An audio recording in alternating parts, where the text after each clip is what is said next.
Fala pessoal, Christian aqui novamente com vocês.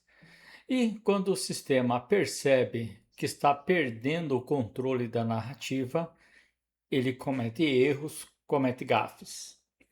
Mas quando bate o desespero, é porque a máscara da hipocrisia está caindo no chão. Com a questão dessa semana, última semana, mas principalmente no final de semana, o Brasil assistiu duas demonstrações claríssimas de que o pânico tomou conta de Brasília. De um lado, o presidente Lula foi a Santa Catarina e, em um surto de retórica divisiva, praticamente chamou toda a população do estado de racista. E, do outro lado, na Praça dos Três Poderes, o ministro Alexandre de Moraes fez um discurso inflamado em uma sessão do STF, dizendo que é absurdo abrir inquéritos baseados apenas em notícias de jornal, esquecendo-se convenientemente de que ele mesmo mandou prender opositores do atual governo apenas usando esse método. Então, hoje, no Democracia Não é Relativa, nós vamos conectar esses pontos e expor todo o desespero eleitoral de um governo que derrete nas pesquisas e a amnésia seletiva de um tribunal que morre de medo da memória e do print eterno da internet. Apertem os cintos, pois a hipocrisia hoje não quebrou o termômetro, o fez derreter. Bora pro vídeo?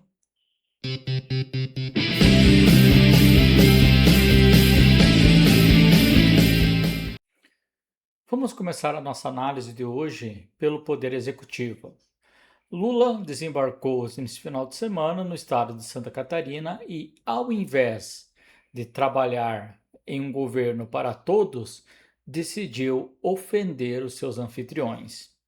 Em suas falas, lembrando com seu terninho e chapeuzinho de Al Capone, ele generalizou e associou a população do estado ao racismo e ao extremismo. Imagine. Está chegando o momento. Tá chegando o momento. Vocês não podem permitir que prevaleça em Santa Catarina o racismo. Não pode permitir. Não pode permitir que aqui em Santa Catarina as pessoas sejam tomadas da síndrome de grandeza, porque esse estado é muito rico, não é pobre. A gente é um estado brasileiro e todo mundo tem que ser tratado igual. Todo mundo. Não tem um cara que é branco que é melhor do que o que é negro. O cara que é nordestino é pior do que o do sul do país. Que história que é essa? A gente não aceita. Hitler tentou fazer isso e acabou do jeito que acabou. Imagine agora se fosse a pessoa de Jair Bolsonaro ou qualquer outra pessoa com grande influência da parte da direita dissesse algo sequer parecido com isso em relação ao estado do Nordeste. O que aconteceria? A grande mídia faria um plantão de 24 horas, o Ministério Público já estaria pedindo abertura de inquérito por crime de ódio e o STF já teria dado um prazo de 48 horas para ele se explicar. Mas a fala foi de quem? Do Lula. Então, com isso, nós temos um silêncio sepulcral. A velha imprensa tratou como gafe ou simplesmente ignorou a matéria. Mas por que Lula está atacando o Sul dessa forma? Será que ele está equivocado? Será que ele cometeu uma gafe? Não, pessoal.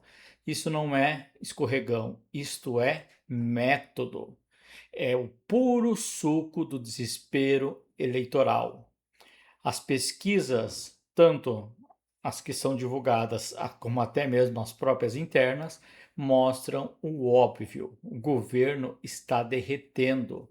Eles já sabem que o Sul e Sudeste, o motor da economia do país, já está perdido há muito tempo para a esquerda. E o pior é que o Nordeste, que é o seu reduto histórico, está começando a virar as costas para o PT, com a inflação e com o descumprimento de falsas promessas, que nunca foram cumpridas durante todo o atual governo. Então, com isso, eles partem para a velha a tática marxista, que quando se pede o apoio real, dividir para conquistar. Eles precisam criar inimigos, precisam jogar o Nordeste contra o Sul, o negro contra o branco, o pobre contra o rico. Chamar Santa Catarina de racista é uma tentativa desesperada para inflamar a sua base radical e desviar a atenção para o fato de que esse governo não consegue entregar nada de resultado real para o país. Sobrevivem do caos social. E se a hipocrisia impera no Planalto, no STF ele já virou jurisprudência. Durante uma sessão recente, o ministro Alexandre de Moraes fez uma fala de que seria cômica se não fosse trágica. Ele disse com todas as letras que não se deveria abrir inquéritos policiais ou investigações com base em apenas material de jornal. Começou a sugerir que membros do Ministério Público ou da própria Justiça vazam informações para a imprensa, criam uma notícia para depois usar essa notícia para justificar uma investigação ou até mesmo uma questão de prisão. Lindo, não é? Primor do garantismo jurídico. Só tem um pequeno problema: a memória da internet.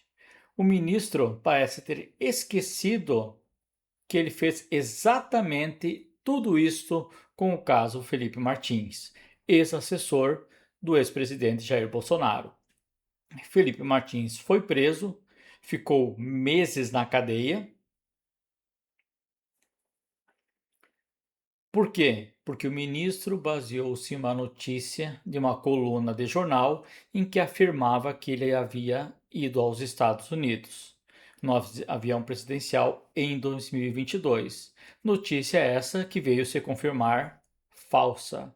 Felipe Martins apresentou o passaporte, registros de imigração, bilhetes e voos domésticos e até mesmo comprovantes de Uber, mostrando que na verdade ele tinha viajado de Brasília para o estado do Paraná. A própria alfândega dos Estados Unidos confirmou de que ele nunca entrou no país, conforme dizia a matéria jornalística. Mas mesmo assim, a prisão se baseou na notícia e foi mantida durante meses. Agora, Moraes vem querer dar aula de que se não se pode usar uma notícia para abrir um inquérito. Pessoal, é um escárnio. Ele pode ter esquecido, a grande mídia pode fingir que esqueceu, mas nós aqui não esquecemos. A internet é o grande arquivo impecável contra a hipocrisia. E é exatamente por isso, meus amigos, que eles querem tanto nos calar. É por isso que eles odeiam as redes sociais, o X de criadores de conteúdo independentes. Porque sem a internet livre, o discurso do Lula ofendendo os catarinenses seria apagado. Sem a internet livre, Alexandre de Moraes seria aplaudido como um herói da democracia e defensor do devido processo legal. E ninguém lembraria dos meses que Felipe Martins passou trancado por causa de uma fake news de um jornal. E lembrando que o jornal não foi punido à época pelo ministro Alexandre de Moraes no inquérito das fake news. Eles têm a caneta, mas nós temos memória. E enquanto tivermos voz, a democracia não será relativa. Se você se recusa a ter amnésia forçada, deixe agora aqui o seu like. Inscreva-se no canal para fortalecer toda essa nossa trincheira digital. E compartilhe esse vídeo com seus amigos para que os brasileiros permaneçam acordados. Fique com Deus e até o nosso próximo vídeo, pessoal.